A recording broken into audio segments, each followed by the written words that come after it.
oh my, it's another sports podcast. We got our super producer Indy out there in Nashville, Tennessee, rocking the ones and twos. That's Vaden Podcast Services. Vaden Podcast Services bringing this show to life. Huge shout out to all the homies in the live chat. We truly appreciate the energy and the knowledge y'all bring on Sunday evening. Y'all know my main man is cooler than a polar bear's toenails. Sam, how you doing, bro? Freaking fantastic. How about yourself? Oh, I'm doing great, man. Before we dig in, I got to give a huge shout out to our friends at Romantic About Baseball, man. I have followed them for a long time now, and we are just so proud to be partnered up with these guys. And Sam, as romantic as I am about baseball, we got to dig into the frickin' Seahawks. And yes, sir. It off, Sam, our divisional rivals, the San Francisco 49ers, are coming to Seattle. Talk to me, dog. Let's run it back. We're going to have a week 18, but it's going to be a little more of a slaughter going on right now. I think it's going to happen. They don't have Kittle. It looks like they have Trent Williams back, but man, I don't see much hope for them as a divisional rival. So, of course, we could lose, but I'm very confident going into this game. How are you feeling about it? As well you should be. As well you should be, man. And you have been phrasing it lately, Sam. What teams are you scared of? I'm not scared of the Broncos. I do respect them. Ginger fit. That's a different story we'll get into in just a second, man. But it finally dawned on me. The team I'm most scared of is the Seahawks because they hold the keys, man. This roster and this coaching staff, everything they have going right now, if they can hold on to the rock, if they protect the football, the sky's the limit, man. I'm watching some of the games this weekend, Sam, and turnovers are the great equalizer. And the Seahawks are better than every team they're going to play, in my opinion. But if you don't protect the rock, you give any team a chance to hang around. And I just can't emphasize that enough. Let me look here, Sam. Only 3 of the last 15 Super Bowl champions had a negative turnover differential. I believe the Seahawks are good enough to be that low 20% team that can actually do it, man. Let's just dive in. Matchups that you like for the Seahawks against the Niners. What do you want these guys to try to expose? Well, that's a good question. I'm going to have to say, as long as we shut down CMC, man, that's the main goal here. I mean, they don't have Ayuk. I don't know if they're going to have Ricky Pearsall. He seems to be injured every other week. Real. So, I mean, Juwan Jennings is pretty much their only receiving threat. And just shut down CMC, man. And I think it's Toomgis, as long as we shut down the AMPM mascot. Don't let them beat us like we did in week 1. But, yeah, man, we're fine as far as that goes. On defense, they don't have Fred Warner. I'm not worried about him at all. I think we got this pretty well in hand. Because their defense, their defensive backs are suspect in my eyes. They're down to, Kendricks at linebacker, some guy that is signed off the street last week. I mean, they're thin. If we don't win, it will be sad, in my opinion. Okay. I can't get over that, though, man. That 49ers receiving core is like, we'll take it. It's pedestrian. It's really hard to believe that Demarcus Robinson is your best receiver. Ricky Pearsall, I don't know what's up with that guy, man. He can survive getting shot from point blank range, but can't stay on the football field. I don't get this dude right now. Yeah. I mean, it's something like, I think we talked about this before. It is now an institutional problem for them where it's not just 1 year that they're getting bit by the injury bug. It's year after year. I don't know whether it's their strength and conditioning staff, nutrition, I don't know what it is, but it is now an actual team problem where it's not just an unlucky situation. I believe they have something they need to work on and fix before this even gets sorted out. I don't believe the whole electrical being next to an electrical power plant being the reason or whatever the hell people are saying. I don't know if you saw that whole rumor situation going on, conspiracy. But there's something going on there they need to fix. And they got to stop just bringing back old players, man. They're old. That's what happens with old players. They get hurt. Let's get into it, Sam. So we were doing some digging right before we went live, y'all, and you guys know I like the financial world, man, and I dabble out here on the perimeter watching all the big cats ball. But the huge factor is, Sam, is we looked it up, and George Kittle has a dead cap count at 41 million for 2026. This is a gigantic factor for the 49ers going against the Seahawks, but also for their entire 2026 season. We know we all like Tungus. Tungus has come up big. He got the game-winning catch against the Seahawks. But the bottom line is, Sam, is that sort of cap hit, I couldn't stomach paying a tight end no matter what, let alone it's going to go to a guy who is not going to be on the roster. We're talking about retirement. Hell no. Nobody retires and just gives back $41 million. No. That does not happen on planet Earth, dog. So it's going to be a conundrum for San Francisco. I'm excited as a Seahawks fan, but that is a brutal blow. And you're right, though, Sam. We're talking Nick Bosa, Williams out of Georgia, the rush end, Fred Warner. It happens year after year. Ayuk, Debo Samuel. I mean, when they had him, the list goes on and on and on and on. They can't stay healthy at all. Oh, screw them. Yeah. Screw them, man. It's our time to shine. That's what I was wondering, man. If Kittle has been in his last game in the 49er uniform. Because with his age, a 9 to 12 month injury, I mean, he's not coming back till at best, November? Yeah. Something like that. Like November, October. Man, and at worst, he's going to be the playoffs when they're going to see him again. And then he'll be another year older, and I just don't know if we'll see him again. He won't retire. He ain't giving that bag back, but who knows if we'll see him again. Yeah, no doubt. The NFL changes quickly, man. It changes so quickly, and as much as we're all shouting out Kittle right now, I want AJ Barner right now. I do. Mm-hmm. That Barner's a beast. Matters. Yep. He is a really, really good starting NFL tight end. He's still on that 4th round paycheck, man. The bargain is in it. And Sam, the last time the Seahawks had so many bargain studs, they won the Super Bowl. Let's see if they can do that shit again. Yeah, no, I think it's looking good for us this year. I think we're going to take the Broncos to task once again, and it will be just as wonderful as it was the first time. Yeah, no doubt, man. No doubt. Okay, Sam. That's if the Broncos make it, though, because I don't think they're making it. Just so for Ginger Fit Dads, so he knows where I stand on this. I don't think they're making it. They're not that good. Is it Bo Nix or is it the team? Bo Nix. Yeah. They got a legit defense. And they got some playmakers, too. But I don't trust Bo Nix at all. I mean, he can't seem to matriculate the ball down the field when he needs to. He's kind of a splash player. He gets lucky or big plays at the end of the game. I mean, it's like a lesser Caleb Williams. Williams, but not as good. I like that. Not as talented, I should say, physically. Mm-hmm. Well, the one thing that surprised me about Bo Nix was how much he's relied on athleticism to succeed in the NFL. That one just kind of surprised me. But Sam, I want to go in depth, man. And this shit, I want to just get your reaction because I did a little homework assignment. So here's where it stands.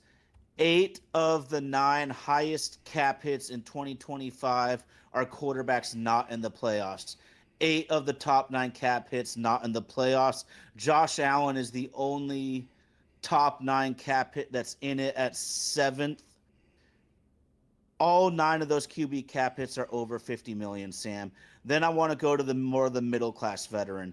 6 quarterbacks are between 32 and 48 million, and 5 of those 6 are in the playoffs. There's an obvious sweet spot for paying the veteran quarterback, Sam, and you cannot go to the tippy top of the market, or you just can't field a competitive enough team to win it all. And I look at all of these more middle class veterans, and almost every one of those teams are in the dance. Yeah, I mean, look at the Eagles though. Like I think we were talking about a few days ago. I mean, they have ways of finagling the cap in order. They have these void years at the end of the contracts. They spread the pain out the 3 or 4 more years after the contract actually expires. Like the Eagles have a couple hundred million coming due at 2029, right when the renegotiation happens for the TV contracts.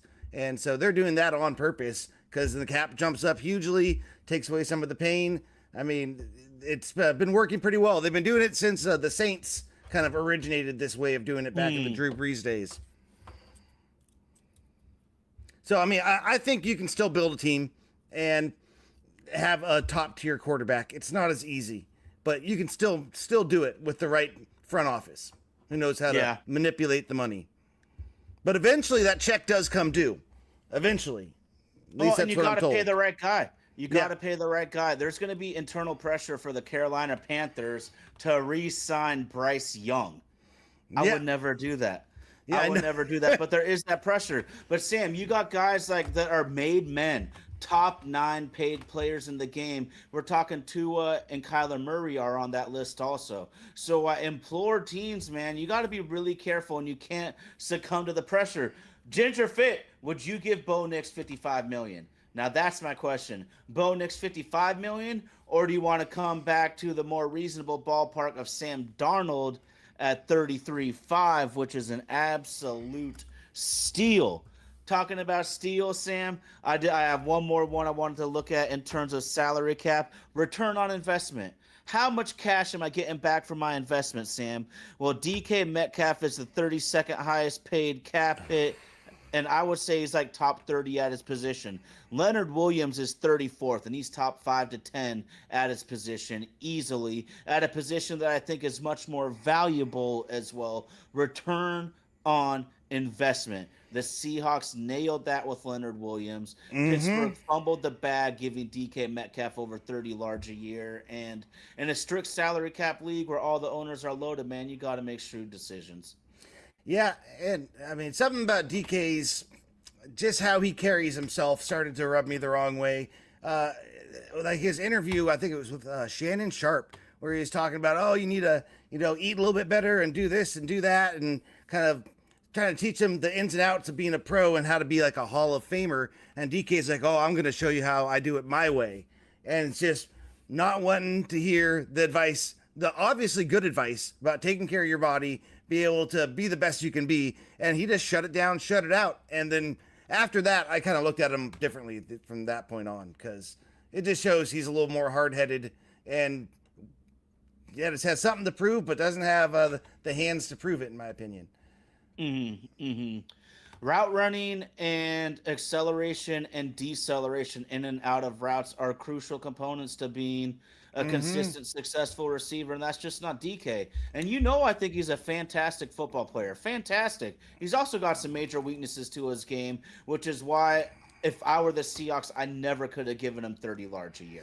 Yeah, no, some D coordinators, or I think one D coordinator was saying that DK has, 2 routes pretty much, 2 to 3 routes. He executes those routes really well, and you have to respect him. He can burn you on them, that go route for sure.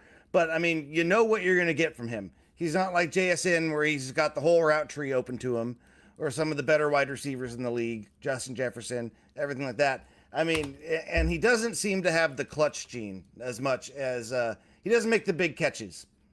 Big catches and big moments. I love the live chat right now. Yeah, everyone digging into Bo Nix.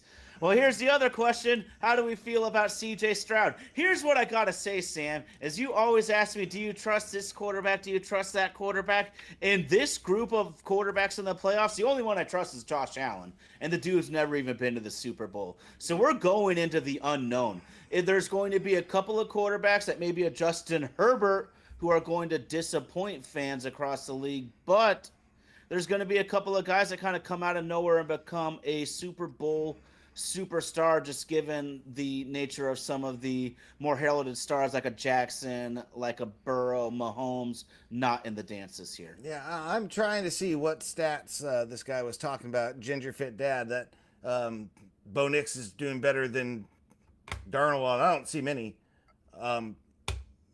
please, let me know what they are, because touchdowns, they're tied on that. They have just about the same amount of interceptions. Darnold has them by 3. Man, I'll take Darnold all day over Bo Nix. Right now, all day. Looking at these stats, yeah, all day.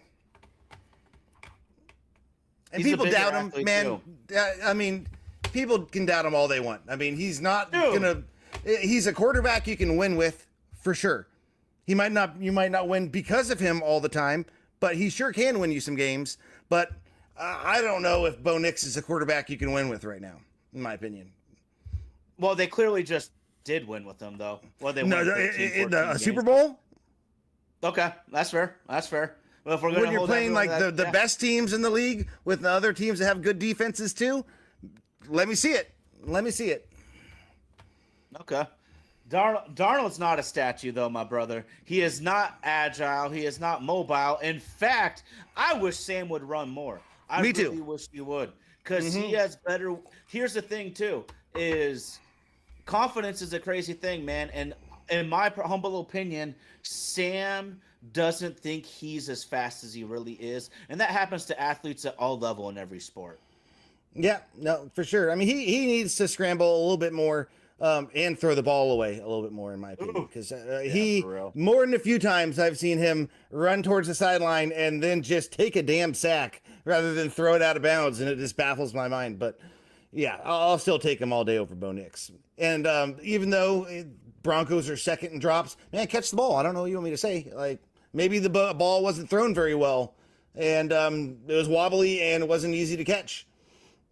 It's a two-way street there. I mean, it's up to the quarterback to throw it right, and it's up to the receivers to catch it. But it's not just one side of that thing where they're just dropping it all the time. It's only on the wide receivers.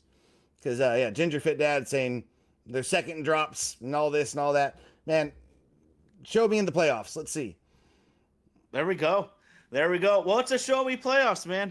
It's a show me playoffs, Sam. And you know what we've been doing? We've been talking a little money here. I'm going to show me the money. Show me the money, Charles Cross. Show me the money. And I want to go into this really quickly, Sam, because I feel it's super important to the future success of the Seahawks in the next 3 to 4 years. Is that it's $75 million guaranteed, maxes out at 100. The key, Sam, 40 of that 75 guaranteed will be owed to him in the first year of the extension. That's going to free up so much money for Spoon, for Murph, for JSN, Eamon Worry. We have countless other studs like a Barner, a Kobe Bryant, both young edge rushers, Holland Mafe. We have Tariq Woolen. We have countless guys to consider paying, and so it's just a crucial element. Shout out to Jody Allen, too. Not all owners would have $40 million cash on hand, y'all, because you got to remember, cash on hand is different than the salary cap. How much are you willing to pay up front and finagle the cap, Sam? You like to say finagle the cap. Well, that's doing it in the front-loaded way. You talk about the Saints backloading, talking about the Eagles backloading. Just a brilliant contract by John. It makes your player and the agent extremely happy to get that much money in year one. That's almost unheard of for a non-quarterback. But it also helps the team long-term. Just great freaking job on the Charles Cross contract. Yeah, I agree. I want to see what you think about this. I saw an article talking about Rico Dowdle coming to the Seahawks potentially if we let Kenneth Walker go, because it would be a cheaper option. I don't know if I'm a fan of that move, that option right there. I mean, he had a few good games and then fell off the face of the earth, it seemed like. And now it looks like the running back for the Carolina Panthers, Hubbard, is back as the starter again. Maybe we'll see what happens next year because they're knocked out. But they seem to go back to Chuba Hubbard rather than go into Rico Dowdle. And so I don't know. I just wanted to see what your opinion on that was. Well, for the Carolina Panthers side of things, that was kind of confusing.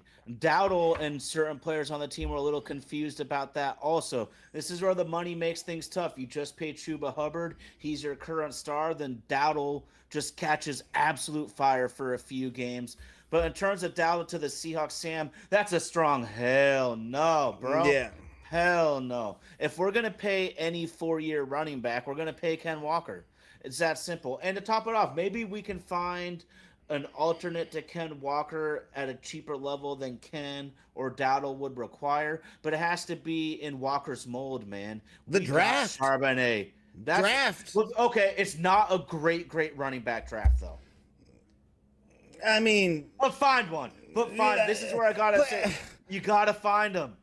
yeah, but the whole thing is, if you can find a really good running back, I mean, that does 80% of what the top end running backs. We're not drafting a freaking first round running back anyway.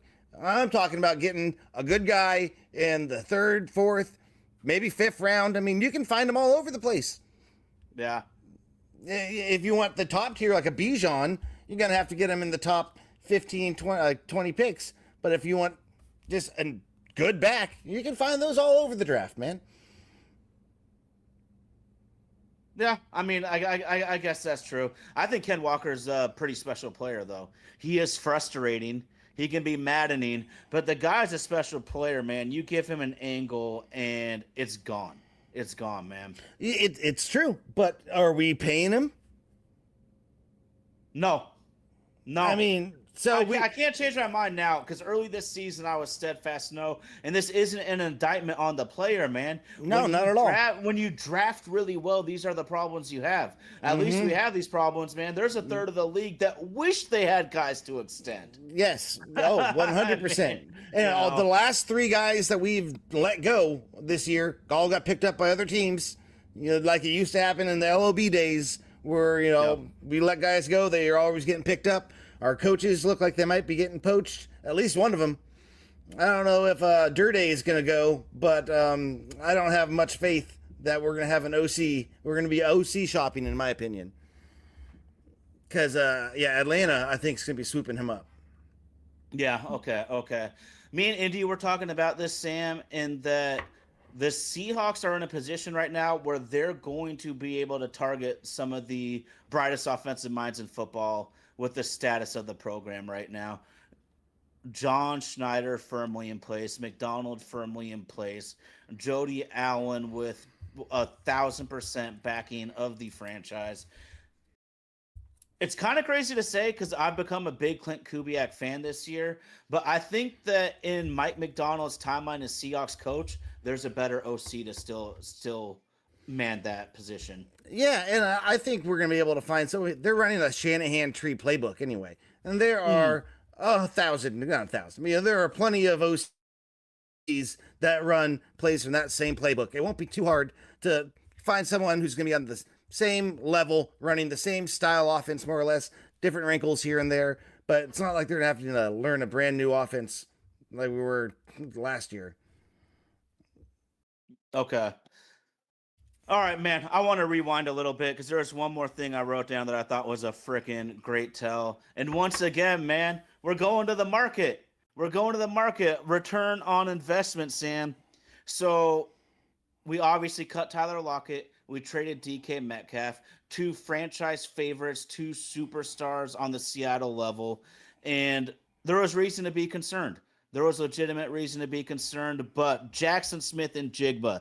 Jackson had 28 more catches than DK and Tyler combined. He had 302 more yards than both of them combined, and he had 3 more touchdowns than both of them combined, Sam. All that production on only 9 more targets. JSN putting all my fears to rest. I'm a believer. And another reason, sir. Sam, we got to get it done now because JSN is going to be a $30 million player. Yeah, man. At least, I mean, he's going to be setting that wide receiver market when he's coming due. Because he's coming due, not next year, but the year after, right? Third year right now. So, yeah, man. He'll be coming due here, not next year, but the year after. We'll probably pay him next year, though. Get the contract done early so he doesn't have anything to worry about, complain about. Keep him happy. Pay the man. Yeah, I get that. Ginger Fitz fighting back on his island. I've been watching. It's making me laugh. Yeah, I like it, man. Just keep it between the lines, fellas. Just keep it between the lines, and we love it, man. And Ginger's right, but so is everyone else, and that's why I'm saying it. If you can't see it, that this is a year of like the the non-believer quarterback is going to win it all, unless their name's Josh Allen. But look at the field. If you can say you trust any of these guys, and I tell you, you're crazy. The reason I'm so confident in the Seahawks is I look at this. I think it's the best roster in football, and they have elite coaching as well. And saying Bo Nix got them the #1 seed in year 2 is like saying Trent Dilfer won the Ravens the Super Bowl. It's not true. The defense got them the #1 seed, and he played his part. I mean, but he is not the guy who did anything, sealing anything up for them. Like, they won despite of him many games. Many games. Coaching. Yeah. And drafting. Yeah. But it wasn't Bo Nix who did it. And I mean, he wasn't the reason. They didn't do it because of Bo Nix. It was because of their defense and their coaching. I would have to say, yeah. I've been hearing rumblings that people might not think he's a good coaching fit too, though, long term. I don't know if you heard anything about that. Well, the one thing we know is Sean Payton and him get after each other, and I love that, frankly. But my question is Sean Payton looking for an unattainable quarterback? Is he just looking for Drew Brees so much? You're never going to find Drew Brees again, Sam. My amateur scout, when I put on my amateur scout hat, bro, I always remind myself, every time I say a dude's going to be the next Drew Brees, he's going to be the next Case Keenum. That's how it goes. Yeah. I mean, I think he knows what he has in Bo Nix, and he's starting to reconsider and might want to be drafting a new quarterback here soon, is my opinion. I don't think he's looking for necessarily the next Drew Brees, but he didn't want Russell Wilson, and I think he's learning he doesn't want Bo Nix for the long term as well. I can't blame him. I mean, Bo Nix is an adequate player, but he's not a world beater. He's not that great. Well, that's what it comes, and that's why I'm asking. You know, the big question to me is, it's unequivocally proven that Bo Nix is solid. Yeah, I don't think anyone can argue that. Now, where does he lie in terms of the elite quarterback play? Like I said, $55 million Bo Nix sinks the ship. Rookie contract Bo Nix might be able to raise the championship, man. Yeah, that's just how I'll it goes. take Bo Nix over, Jacoby Brissett. And Tua and Joe Flacco. I can't say many others. Baker, yeah, sure, over Baker, but Baker on a good day, I'll take over him. Yeah, man, he's not that good. He's an okay guy. Yeah, but he's not super talented in my opinion. He's gonna be like, once his legs go too, I don't know, man. He's gonna sink hard. Oh, that's another question then. If Tyson's in the building, are we going to see a lot of quarterbacks fall off cliffs quickly because there are so many more mobile quarterbacks and we're getting more data about what happened? Russell Wilson off a cliff, Cam Newton off a giant cliff. Lamar Jackson soon. Maybe. One. That's the one I'm wondering right now. Because, I mean, speed, elusiveness, and quickness is a huge part of his game. And although we don't hit like the 80s and 90s or even the 60s or 70s for that matter, these guys hit at such high speed, man, that how many of these quarterbacks can maintain long-term with all these hits, it's a real question. The league can't do much more to protect him, though. I mean, shit, they are protected just about as well as the league can. So they're just going to have to, get down when they need to get down and not get hit as much. I mean, it's on them. If they're going to scramble and put themselves in harm's way, they can get hit. Okay. Ginger Fit, you are on the Bo Nix tangent. And honestly, I can only talk about quarterbacks for so long. I'm old school. I'm old school like that. What else is with the Broncos? That's what I need to know. What else do the Broncos do that makes them a championship team? We all know Pat Surtain, but what else, man? Nick Bedino's flying off the edge. Is this defense, is this team really ready for the big time? One of my favorite players in last year's draft, Sam, RJ Harvey. He's been good. I wish he'd been better. I wish he would have been better this year. I thought he was going to be better. You did. I had JK on my fantasy team, and I was pissed once he got hurt. And Harvey, you already had Harvey, so I couldn't swoop him up. But, yeah, man, like their team has some talent. I mean, they got some good wide receivers and tight end. I can't think if they're a good tight end for them right now. I know they just drafted a couple. I don't know if he's come out like really had his welcome to the NFL kind of breakout moment, but let me take a look here. Broncos. I don't know I don't even care about the Broncos that much, to be quite honest. I don't need to look this up. It's not that important, actually. They're going to be out in next round anyway. So let's move on to the All Pros. All Pros. All Pros, baby. Let's see how many All Pros the Broncos have this year. They might have been the only team to beat the Seahawks, I think. Really? I haven't seen one yet. Let me see. Denver, there's one. Safeties, they got, okay. Oh, AP, get out of here. I don't care about your pop-ups. That's second team. I got to go with the first team. You got JSN. The left tackle. Their O-line, okay. There's who's doing their work, apparently, is their offensive lineman. They got some good O-linemen, according to AP. Well, my nerves is if y'all want some great blocks and you want some great TikToks, man, hit up my nerves. I'm sure I'm pronouncing his name wrong. Yeah, I don't know who you're talking about, but send me a link. Yeah, the special teamer Devon Key. Okay. What the hell with all this, man? The hell with all that, man. Yeah. So the Seahawks, though, I mean, I think we got snubbed on a few places, though. Byron Murphy didn't get an All-Pro is wild, in my opinion. Wild. Best defensive tackle, like what? Top 3. I mean, he's been the best on the double team. He's putting up stats too. It's not like he's not having a stat-filled year. He's getting the numbers. He's doing the dirty work. I don't know what else you could want from him, but that was a snub, 100% in my opinion. I like Michael Dixon getting the love. I love it, man. I think it's long overdue. Dixon should have, and this honestly hasn't been his best year. He's actually been kind of in the middle of the pack in all the important punting stats. His amazing seasons have been in the past. I don't think he's going on the downside. Not every year is the same, but it kind of got me tripping about Dixon making it this year. But hey, good for him. No, there's some other stats that some other people were rattling off. He was like the best one. They were saying he was going to get it for sure this year, that he's had a really, really good year, actually. So I forget where I heard that, but it's not a big surprise to me that he made it on here. Brandon Aubrey, I mean, I think our kicker just lost it in that last game. He shit the bed and kind of screwed himself, because I don't know if he would have beat Brandon Aubrey anyway, because he's booting 60-plus yarders like it's nothing. And so it's hard to long bomb argue kicks against are that. too sexy. They are. Man. They really are. Gonna ignore that shit, dude. And you're right. Myers had an unbelievable season, and he was terrible in the last game. Yeah, it is what it is. But he didn't do as bad as a kicker this weekend did.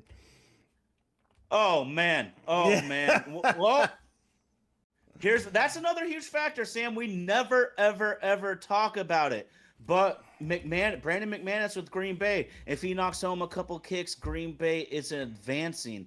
And we never talk about the kickers, but they're the crucial component in these playoffs games. Oh, yeah. No, you need a good kicker in the playoffs. You definitely need a good kicker. And I know a bunch of the fans are pretty pissed off because McManus was hurt mid-year. They had a kicker who nailed their franchise record kick, and they let him go once McManus came back from injury. And they're pretty pissed about that. Yeah, no doubt. Well, that's how shit goes sometimes, man. Mm-hmm. When you get Broncos kickers, yes, that is what happens. They're used to kicking in that thin air, you know what I mean? Like, yeah, they got that. They got that help. That's why I want to go golfing up in Denver, man. Yeah, for sure.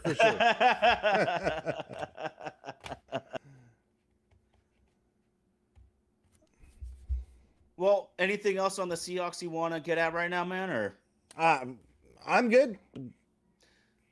Well, dude, you got to give it to me. Man.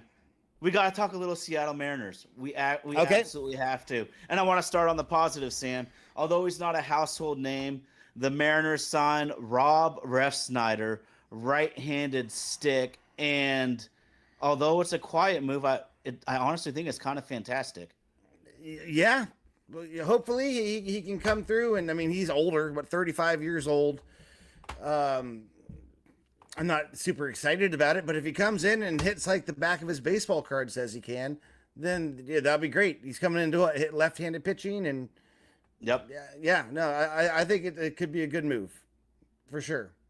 Not a here's great move, but yeah. Okay, fair enough. Well, the value is great. We're not signing a great player. Don't get that twisted. I'm excited about the value of this guy. And Sam, the Mariners have tried to turn everyday players into platoon guys, and it doesn't work very well most of the time. Ref Snyder is a platoon guy. He hits lefties. That's what he does. And Sam, I honestly think the Mariners can have a dynamic DH combo in 2026, man. Ref Snyder had a 959 OPS against lefties in 25. And check this out, pretty consistent. 3 of the last 4 seasons over 800. But 959 OPS versus lefties, Sam. Canzone was 875 against righties. We might finally have a devastating DH combo, which this team has sorely needed since Nelson Cruz moved on. That would be fucking wonderful, to be quite honest. I mean, I'm hoping he doesn't turn out like AJ Pollock, because there's a lot of similarities there between the two. I'm not excited about it, but I'm not upset about it at the same time. He could be really good. I mean, but it's just, I don't know what to expect at his age and just what they're going to be asking him to do. We'll see what happens. I'm going to withhold my judgment on this one till later. Yeah, fair enough, fair enough. I don't know if the big moves are coming anyway, Sam, because the Mariners organization continues to nickel and dime even after their most lucrative season, probably in franchise history. They're going to arbitration with Bryce Miller. It's over like 250 grand or so. Yeah, I think it's 450 grand. Yes, it's they'll get it done. I mean, there's not like there's a big gap. It's not like there's a Tarek Skubal size gap in between the two, like with there is with the Tigers. Disrespect. 15 million. Disrespect. Ooh. I have to say right there, man. That's pretty brutal. Yeah, that one's crazy. That one's crazy. Tarek Skubal. I mean, they're like what, $13 to $15 million apart, and the arbiter is going to rule to one side or not. This isn't like a negotiation necessarily. I have a feeling the Tigers might look really, really bad here. Yeah. Yes. Just like in other places. Yeah, I think they're going to come out looking real bad. No doubt. Tigers are not a great organization, I'll say. Okay, fair enough. Yeah. They get some wins. They're in the Central. I mean, but they're not a well-run organization. Yeah, that's fair enough. The Mariners haven't been, like, as far as history goes, but we're seeming to have a better, run organization now. So we just need some owners that will pony up a little more money. Yeah, they've been able to flip the script, and although it hasn't shown in championships or even playoff appearances, I truly believe that the organization has been turned around. And it's the story, man. We talked about it last week. The Seahawks were a garbage franchise. Most of the games were blacked out on TV when we were kids, Sam. Yep, they were. When someone says I watched every Seahawks game on TV in the early 90s, I know they're lying because the motherfuckers are blacked out, dude. Yep, true. Facts. Unless you were at the game and had season tickets. Yeah. No, so the Mariners are in the right direction. We have a budding farm system. It's so funny, dude. You know what football does to me when we're in the nitty-gritty is I'm like so diehard baseball, Sam. And then this time of year, man, I just got to pound the table and pound the helmet, man. Yeah. I'm always the diehard football guy. I love baseball too, but man, football season, I'm all about football. As you can see, we're nothing but Seahawks stuff. I bought some new Mariners gear, by the way, so I can, branch out a little bit and not just have Seahawks clothes. So I broadened my horizons. Oh, the Seahawks have an all-time great logo. So, man, we'll dig that. Ginger Fit is on one tonight, brother. He's on tilt. Man. He's on tilt. I mean, the truth hurts sometimes, but you just got to deal with it a little bit better than this. Well, I hope you don't spill all the chips out there, man. Yeah. let's see. So, is there anything else, Mariners, we got to discuss? I mean, no, that went a lot quicker than I thought it would. I mean, it's the Seattle Mariners, dog. There's like big names on the market, but I know that we're not in the mix there. And well, Ketel Marte is off the market, right? Off the market. Yeah, they're not trading him. But I think Arizona's playing the game, though. And if I said the Mariners need to play that game with Marte. Marte gets his 10-5 rights 2 weeks into the season. That means that you have 5 years of service as one team, 10 years of service overall. That gets you a full no-trade clause. If I'm the Mariners, play this game. Play this game. You really want it, because there's a 50-50 chance, Sam, that the Arizona front office is shutting down the trade block just to make teams more aggressive to pursue them. Now, I'm playing that waiting game and see how much your owner wants to pay $19 million for a 37-year-old Ketel Marte, which is another story in itself, which is kind of crazy that I want to do a move like this. That's usually not my style, wanting to pay Robinson Canoes of the world, but sometimes that's how you got to play. How old is he again? Did you just say? Marte is only. This is just a pure guess, between 28 and 32 right now. Okay. The end of his contract, he'd be 37. Oh, so okay. You said 37. I'm like, wait, what? I see. Marte's a bargain right now at $19 million. At 37, that's going to hurt you. But if you want to win a championship, you might have to have a little pain down the road. Yep, that is true. And let's see who got Bregman, because that affects the Cubs. Is it the Cubs? And so now I'm wondering what's up with Kyle Tucker, who is easily my favorite player on the market, but I have no aspirations or dreams at all that the Mariners have even talked to his agent. So yeah, no, I doubt about that. But now I wonder where Kyle Tucker goes, and all I know is whoever signs Cody Bellinger to that big money is crazy, dog. If you're going to get Cody Bellinger, pay the real money and get Kyle Tucker. Yeah, man, I can't disagree with that at all, because, I'll take Tucker over him any day. Tucker's the real deal Holyfield, man. He's the truth.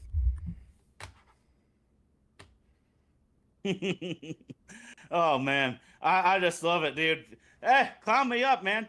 And here's the thing, too, is I actually probably like Bo Nix a lot more than a lot of people. I've seen him in person, though. One thing seeing guys in person, though, can do to you, Sam, is it can change your perspective in an overly positive way, though, also. Because you see a guy play well, you see a guy make some plays in person, you're like, oh, shit, this guy's dope. But are you looking at the all 22 for all 13 games over 4 seasons? Now what does the story tell? Well, I mean, also I want to say, if this was last year's Bo Nix we're talking about, I might have a different opinion. But this year's Bo Nix, after the league has had some tape on him, had a full year to scout him, he is a lot less impressive than he was last year. Because last year he was doing some pretty goddamn good things. This year, not nearly he's not nearly as impressive, in my opinion. Okay. And some of it can be expectations too, man, because nobody felt anything about Bo Nix when he was picked except for reach. Like the only reason I ever truly bought in was Sean Payton, Sam, is because I said before that draft started that whoever gets drafted by Sean Payton is going to have the best chance at success. That does not mean highest ceiling, though. That definitely does not mean highest ceiling. So it's going to be good to see. It's going to be good to see.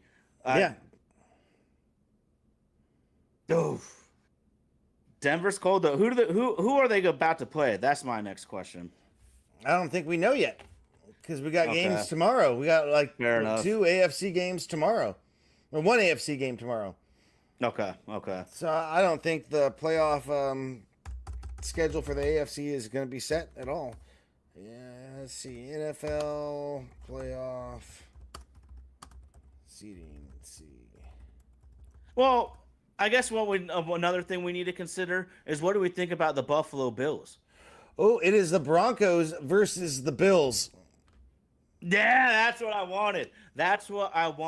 Because that is what it is. The roster. We got the better roster. versus the better quarterback. I love this freaking matchup, man. It happens very often in football. And Ginger Fit, you might remember there was a time 12 years ago where a certain Seattle played a certain Denver in Super Bowl 48, and the better roster smoked the better quarterback. So that could work in your favor this year, though. We'll see, though, man. I was impressed that Buffalo could win that game at Jacksonville, Sam, because I just don't see a ton of elite talent on that squad. Josh Allen can make up for a lot. I mean, that QB sneak. He has a 10-yard tush push. Yeah, that's what I was saying, man. That thing was wild. Bro, got a what? Yeah, no, that's they have serviceable weapons. They got a great running back.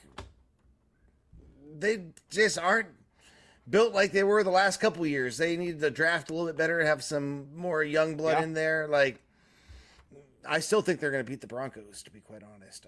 I think Josh Allen in the playoffs right now is going to take it to the Broncos. That's my guess. Hell. There is a chance, Sam, that Josh Allen and the Buffalo Bills are on a mission this year. Yeah, I mean, for the first time, there is going to be no Ravens and no Chiefs in their way.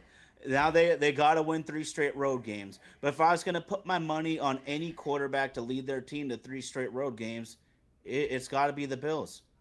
Yeah, I would agree with that. Man, the Texans are looking better and better to me each week here for the AFC. I think they can. I would pick the Texans over the Bills. Honestly.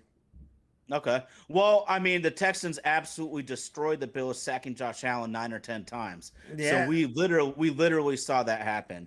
Yeah. And the first round can be a mirage. We know the first round can be a mirage. We find out so much more about these teams in round 2.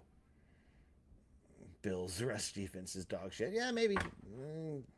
They're still going to beat the Broncos, but that's okay. And we'll see where it goes. I mean, the league has changed so much in our lifetime, Sam. The league has changed so much in our life. Like, teams want you to run the ball. Like, for most of our entire lives, Sam, you stop the run. At every level of football, you stop the run. The NFL, look at our coach is considered a freaking defensive schematic genius, and his scheme is predicated on 2 deep safety almost all the time. It's changed so much. I don't know. You can't get gashed, but I don't think having a poor run defense is nearly what it used to be for most of our lives. But when you have a safety like Imanwari, where he can be kind of like a linebacker, kind of like a safety, but also play corner at the same time, on the opposite side of Witherspoon, I mean, you can do lots with that defense and give a lot of offensive coordinators a lot of headaches. Yeah, no doubt, no doubt. Well, I mean, Imanwari, you could you make the argument he is the most impactful rookie in all the NFL this year? Yeah, man. Yes. I seriously think I could. He just moves different, man. He looks different. Like, it's not very often, Sam, that dudes come into this league, which is 100% full of freaking athletic freak shows, and just move so differently at their size. And Nick Imanwari is that dude. Yeah. No, he is a physical freak. I mean, he can cover, he can hit. He's a sure tackler is my favorite part. He's not trying to blow guys up every single time. He is a monster in the screen game. So, I mean, that is one thing that is just, he shuts the screen down better than any rookie I've ever seen, to be quite honest. Yeah. The bubble destroyer. Yeah. Oh, we talked about we don't even see teams run the bubble anymore on us. Just take it out of the playbook. Just take it a doggone out. And if you somehow are good enough to juke Imanwari, then Spoon's coming for your ass anyways, including the whole mob, as they like to call themselves. Yeah. Well, the dark side, I think they're now back to dark side, actually. I love that. For y'all don't know, I'm a huge Darth Vader fan, so I absolutely adore that Jay Reed and the crew calls themselves the dark side, man. It's so fun, man. And I say this all the time, but you're seeing like 3 levels just playing all excellent ball, man. It's really Where's fun. our weakness on defense? Where is it? I'm looking. Second linebacker? Maybe. I mean, but he's still pretty goddamn good. It's not a weakness. Okay. if you can get to the 5-yard line and isolate Spoon on a super tall receiver for a back shoulder. Yeah, well, I mean, Spoon. But talk about getting specific. I'm getting specific as a mother, though, man. Like, but there's very few. Yeah, agreed. We don't have a true coverage corner who can shut down a best receiver like some of the other teams have. But we have a couple Swiss Army knives, like Spoon, Imanwari. They can do a lot to make up for that. So. Oh, Sam, I have a question I've been meaning to ask you for a while now. I've noticed with Love and Kobe Bryant, they're very interchangeable safeties. Do you think that that's an important part of McDonald's scheme, or am I looking too much into it? I mean, they're not interchangeable, in my opinion. No, not at all. I mean, okay, talk to me. They're two different things. I mean, Love is much more of like, if I need a hitter, I'm going to get Kobe Bryant. Kobe Bryant's going to hit the guy, take him down. You know, like Drake Thomas, I'll say, also is a much more sure tackler.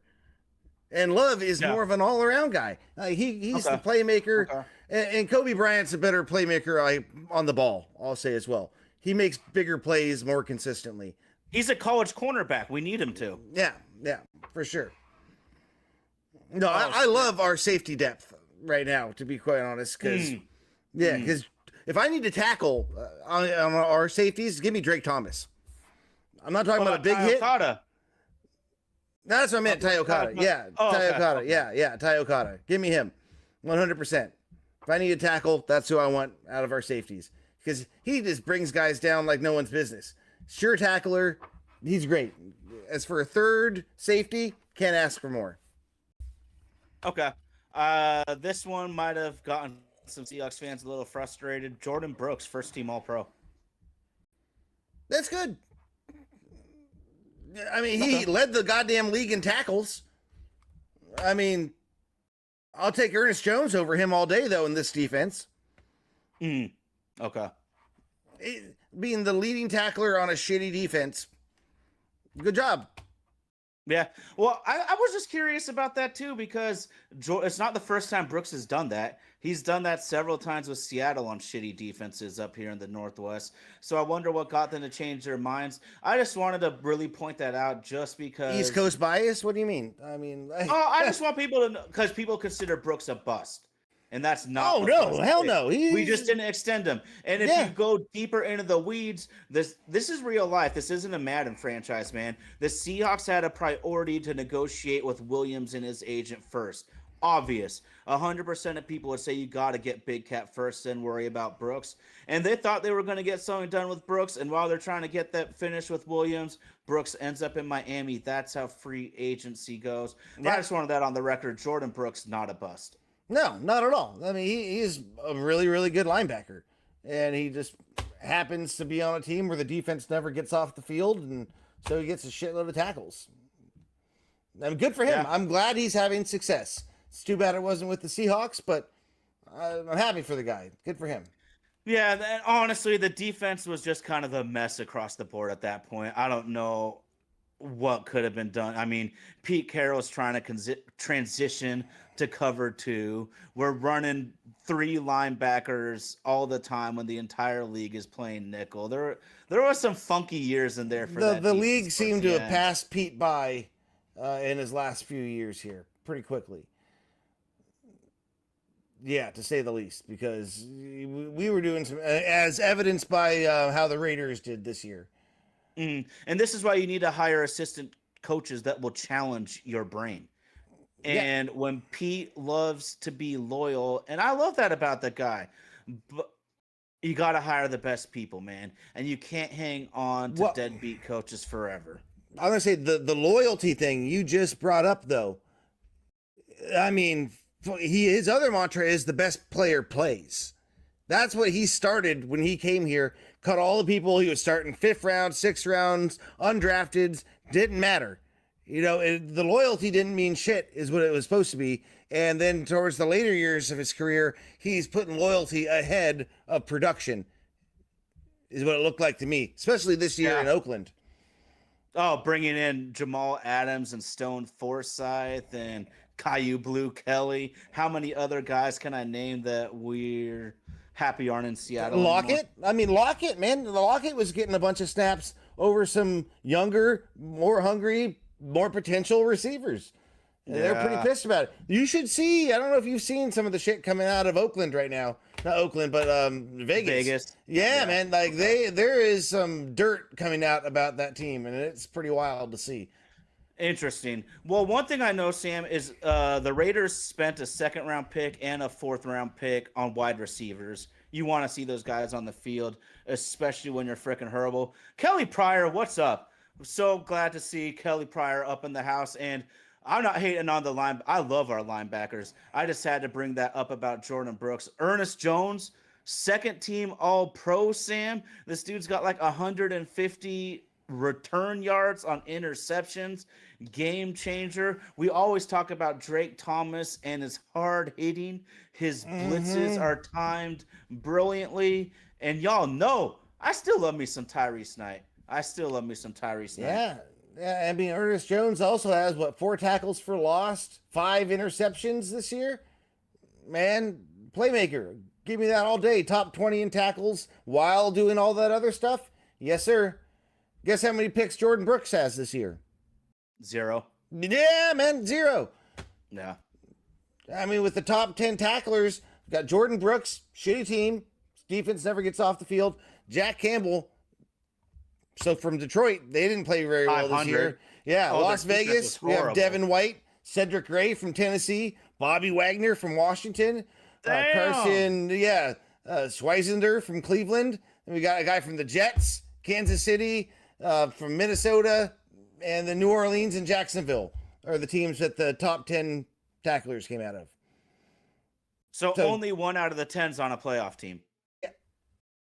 Yeah. Damn, dude, that's a stat. 1 out of the 10 top tacklers is on a playoff team, and it's number 10.